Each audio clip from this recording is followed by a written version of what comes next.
Live with Miami's Community News, and I'm Michael Moon. We have two great guests from Nova Southeastern, Dr. Maribel del Rio-Roberts and Dr. Georgina Argüello. Do I got it right? Yes, got it Close right. enough. Argüello. Okay. Perfect. So let's talk about Nova Southeastern. Years ago, it was Nova up, if I remember, up in North Dade or in Broward County. And over the years, it's really become an institution here. So we're going to start with Dr. Roberts. Why did you join Nova? Nova was always had a wonderful reputation in the community, and I started as a graduate student in psychology, attending a local university here in Miami, and I was looking for postdoctoral opportunities in order to obtain my hours for licensure. And Nova had a wonderful postdoctoral program, and I researched, looked into it, and it offered me so many opportunities when it came to possibilities for teaching, research, to clinical client hours. And so I pursued the opportunity, and I was fortunate enough that during my postdoctoral residency, I had the opportunity to apply for a faculty position, and I've been there 17 years ever since. And I think just the wonderful environment that Nova provides in terms of the opportunity to pursue what your interests are, what your passions are, but still creating that sense of cohesiveness and family, and just feeling like we're innovating in all these different areas. And it's okay for people to want to take a track this way, and they say, hey, listen, I just turned 25. I want to go do something else. Absolutely. I mean, I never saw myself being in academia. I was going to be a full-time clinical psychologist in private practice. And now academia has been wonderful. Did you do that? I still have, I do practice clinically for a bit, but I do spend the majority of my time in academia doing research and teaching. That's wonderful. And Dr. Georgina Argüello, tell us about what was your calling to Nova? Well, let me share a little bit of my history. I was born and raised in Mexico. I came here to Miami, and I was an international student. So I was looking for universities, and Nova was the one that really, helped with my needs. So I started with my MBA there, and then I started as a work study. The only place I could work as an international student was where I was doing my studies, so I started as a work study. And then once I finished my MBA, I had 1 year off. They give you 1 year to study, to be able to work in the US. So I started working as an academic advising full-time, and then I decided to go and continue doing my doctorate. And I started in the Fisher College of Education, doing my doctorate in education. And same as Maribel, I thought I was going to have my business, work for Disney World or in an international community.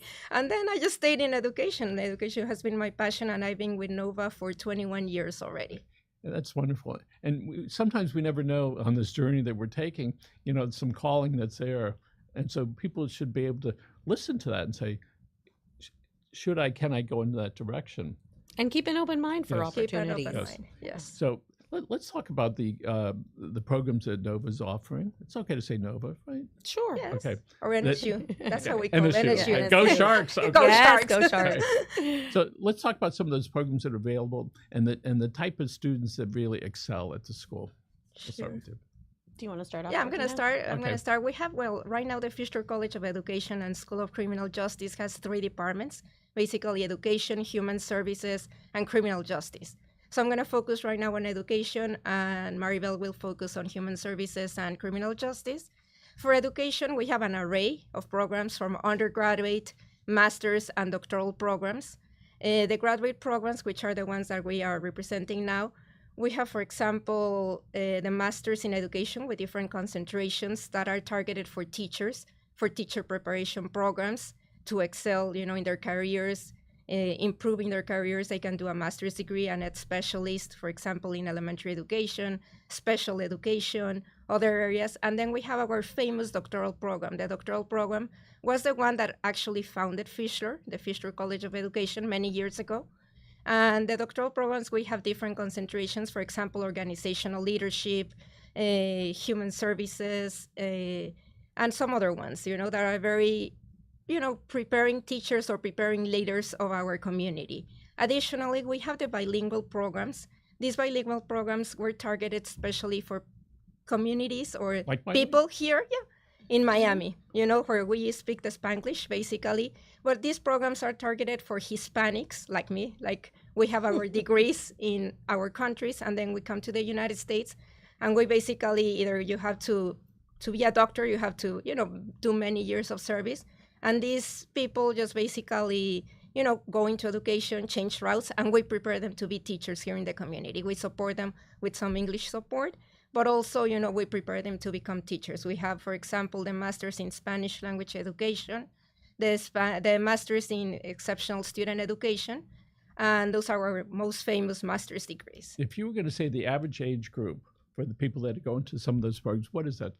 Well, non-traditional, basically over 25 years of age. That's typically it. It's working professionals. They have family responsibilities, work responsibilities. But that's the beauty about our programs, that we, accommodate the students. We're flexible. We have synchronous classes via Zoom, and they're night classes. You don't have to be there. We record them. We're very flexible, and, that's the beauty of our programs. And this probably better than anybody else. People that have a full schedule, and if they decide to go to school, they're committed. It's not like it happened just, well, I think I'll just go do that, spend the time. And they're really committed to do that. Oh, absolutely. I mean, when they decide to pursue our programs, and that's one of the things that we're very conscientious of understanding that they do have multiple responsibilities, and many of our students are very good at managing their time because they are passionate and they're taking the time out of their busy and full lives to pursue, this degree program. And to expand on some of the additional programs, we do have additional programs. So we started off as the Fischler College of Education, and a few years ago, we merged with the School of Criminal Justice and the Department of Human Services. So we are now the Fischler College of Education and School of Criminal Justice. And so we have several programs. We do have some undergraduate programs. We have a bachelor's in child development and a bachelor's in criminal justice.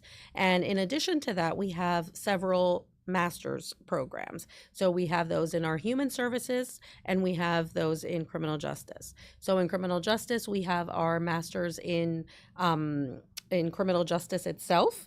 And then we also have a master's in developmental disabilities, which has 5 different concentrations. And this is for multidisciplinary. Who helps people choose that? Oh, well, they're usually pretty self-directed. They come in knowing what they want to pursue. I want this one. Yes, and because there are 2 of our concentrations do lead to certification. One of those, 2 of those are fairly applied, in that one of them is our track in applied behavior analysis that does lead to certification as a board-certified behavior analyst to work with individuals that needs different types of behavior modification. And then we have our child specialist. And so basically what that is that children, these specialists work in hospitals. And basically what they do is that they help support the process of children and families that are undergoing medical procedures during that time, to help with coping skills, pain management strategies, helping them navigate their time there. So that's 2 of our concentrations. We also have a leadership and advocacy concentration. We have a adult transition services concentration. And then we also have a early childhood concentration. So we have students in our developmental disabilities program that have all come from all different walks of life. Some of them are in education and want to understand how to better assimilate students in their mainstream environment. We have those that want to do more of that clinical work in ABA or child life. We also have those that want to work in early intervention, and we have a lot of family members and self-advocates that want to learn how to make an impact in these areas. So that's our developmental disabilities masters. We also want to pursue that, Child protection, which meaning child welfare.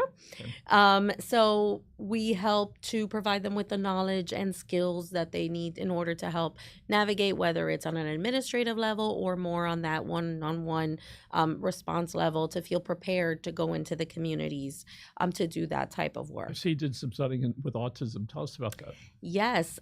So we do a lot of work with autism, particularly in the we also have some affiliated community programs.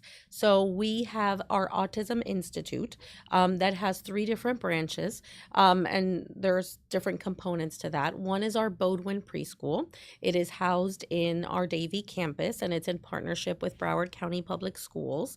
And it is for young children that are diagnosed with autism spectrum disorder or at risk of a diagnosis of autism spectrum disorder, and they receive full-time preschool education from our teachers, which are behavior analysts, and they also receive other allied health services. So things like speech therapy, occupational therapy, all within the context of the classroom in order to help prepare them to enter the school system and increase the likelihood that they can potentially be mainstreamed, which is the goal. We also have child care training programs that serve the community at large, and those are related to teachers, assistants that want to work in childcare settings that need to complete certain childcare certifications. We also manage that division as well. And then kind of what's near and dear to my heart is our Access Plus program, which I help to oversee. It is a campus support program for our undergraduate, and we have had a few graduate students that are students at NSU that are on the autism spectrum, but they need a little bit more support to help ensure that they're successful at the university in their course of study. So they are admitted based on their own academic merits. There are no modifications when it comes to admission requirements, but we do pair them with a peer mentor. We offer a daily study hall. We help them with advocacy. We help organize social activities. And most importantly, what we're really working on and trying to augment is opportunities to gain internship and successful post-employment experiences, because that tends to be a big challenge for Miami-Dade County Commissioner Raquel Regalado, who has, I think, 2 or 3 adult children on the spectrum. I heard her a couple months ago. She said they deserve a seat at the table. They do. So thanks for doing that. And we've got a video. Can we put that up in so we can look at it? And this is going to be video of which campus? Well, it's an overview of our programs. Mm-hmm. Abraham S. Fischler College of Education and School of Criminal Justice, we do more than just traditional teaching. We provide innovative and immersive learning environments capable of engaging students both in the classroom and at a distance. Whether your degree is in education, criminal justice, or human services, we help drive community impact and enhance the quality of life for individuals. Our elite teaching academies mold aspiring educators into master teachers. Our School of Criminal Justice creates unique synergies and opportunities to expand the college's influence into critical areas that affect students and their communities. The Autism Institute serves families impacted by autism over the lifespan, including early intervention programs, public and private school options, college support, and support for families. All this work is made possible by our donors and partners who provide vital support in allowing advancement of our research and community service. Visit us online today.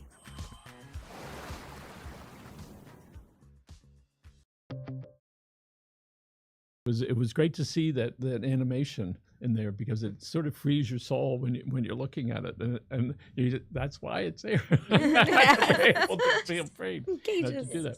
So Nova's really making an impact throughout the South Florida area. You have a campus up north. You have a campus here in Kendall, and a lot of people attend there for a lot of different reasons. Well, what would you say the number one reason is that people go to Nova Southeastern? Well, convenience. I would say convenience, flexibility. Our programs, we have an array of programs that really help our students be successful as leaders in their community or as leaders in their workplace. Many of our students go to our programs just to improve their lifestyle, to be better leaders in their workplace, or to do career changers, like I did. So, and really, our borders were campusless too, because we have campuses, but we have huge online campuses, and we have regional centers in Tampa and all over the country. It's pretty amazing over 20 years what has occurred with that. When I was at FIU in the 70s, they didn't know what programs to put me in, so they put me in a thing called an external degree program, which was, we don't know what classes to put you in, Mr. Miller, so you're going to go home and do this work. Don't bother, it's just turn in your papers. That was the precursor to online classes. And certainly that's that huge flexibility and that people can do. They can put in the hours that happen to work for them. And people can come to your campus if they're interested, or they can stay off campus to do that. typically in a program that somebody picks on the graduate level, typically what's the length of time on that? So it will depend. For most of our master's programs that are online, they are typically about 1.5 to 2 years in length. Depending, some are a little more accelerated than others. Our undergraduate programs are more traditionally 4 years, although our undergraduate education students, they are in a particular program called our Shark Teach program. They have the opportunity to do what we call a 3+1, which they can complete their undergraduate degree in education plus complete 1 year of a master's degree. So complete their undergrad and master's in 4 years. That's And then pretty exciting. Georgina can talk a little bit about our PhD program. Yeah, and So let's hear about the doctorate part. yeah. Well, the other, in addition, the master's classes are 8 weeks, so they can start every 8 weeks the classes, which is good. And the doctoral programs, we have 3 terms per year, which is the winter term, then the summer and the fall, and they're 16 weeks or 14 weeks for the summer term. So the same, we have the flexibility of starting 3 times per year. You don't have to wait until fall of next year to be able to start a program like many You other get distracted universities do. and wind up Correct. going to Hawaii. Yeah, That's exactly. right. Exactly. Well, however, our online programs provide you that flexibility. We have students sometimes that, hey, I have to go on vacation. And as long as they submit their homework when the due date is, it's fine. You can go on vacation and submit your homework. And we've had students that live internationally. Mhm. I know we've had students I've had a student in Japan that was living in Japan or all over the world. So it How does. exciting there afford must that. be as instructors and creative and innovators to be able to say, here's our curriculum that was created down here, and now we're sharing with the professor might be at his particular place, and you have students from around the world doing that. Yeah. What's it like for you? It's very exciting, and I think not only does it add to our experience, but to the class experience as well, because they can share and contribute and learn from, all of this. And we really strive to make it interactive. So although it's online, we just don't expect students to go off on their own and complete everything independently. We do make it a concerted effort to have discussions, to hold live chats, periodically. But so we offer the flexibility, but we try to make it as engaging as possible. I think as human beings and as animals of sorts, that we want community. We want to be in an organization. You can call it whatever you want, whatever club, whatever it is, I want to be there. And so what is it the school does to keep the students engaged? Well, we have, for example, I think one of my areas of research is academic advising. We have advisors that are going to be supporting the students every term. And they know the students. It's like a family. So they know you. They call you, hey, why are you not participating in the class? The professor told me you're not attending. You're not submitting your homework. Is everything fine? So we have the professor or the advisor calling the student and making sure you're doing fine. So you don't see that anywhere. I remember where I did my undergraduates or, even my high school professor wouldn't call your house to see if you're doing, if you're alive, if everything is fine. All those things are pretty important. I want to make sure we put the website address up there again, Amber. There we go. So people can reach you at this particular address. Yes. There we have 2 minutes left. And in that 2 minutes, I'm sure you've had some people that have helped you along your way, that have inspired you, or that have been mentors. This might be a great opportunity for you to thank them. Oh, and absolutely. And if you look right into this camera over here, the blue camera right here, straight on, there we go. Okay. There are. First of all, I was inspired by my own personal journey. My mother is one inspiration. I do have an adult sibling with autism who's severely impacted, and her struggles and her, advocacy and just consistent plight to continue to advocate for the needs and to support her in every way was definitely very inspirational. In addition to, I did have a mentor as a postdoc. Her name is Dr. Barbara Garcia-Lavin, who really helped me hone my skills. And I already had this commitment, but she really helped me hone my skills and inspired me to pursue this further and to be the best clinician that I could be. That's wonderful. All those little kids are watching you. They may not tell you, but they're watching. Okay. Yes. And Professor? Well, for me, my mom as well, she always tell me, if there's anything I'm going to leave you, it's education. So study always, and I continue studying. And also I want to thank, Dr. Nydia Cummings. She was a mentor for my doctorate program, and she's still a very good friend of mine. Wonderful. Thanks for being here. Continue to make a difference and Thank you. enjoy your journey and all the kids and people that you're helping. Again, that Dr. Georgina Argüello PhD in education, and Dr. Maribel Del Rio-Roberts from Nova Southeastern, NSU, Go Sharks. We can look right in the red camera over there. And folks,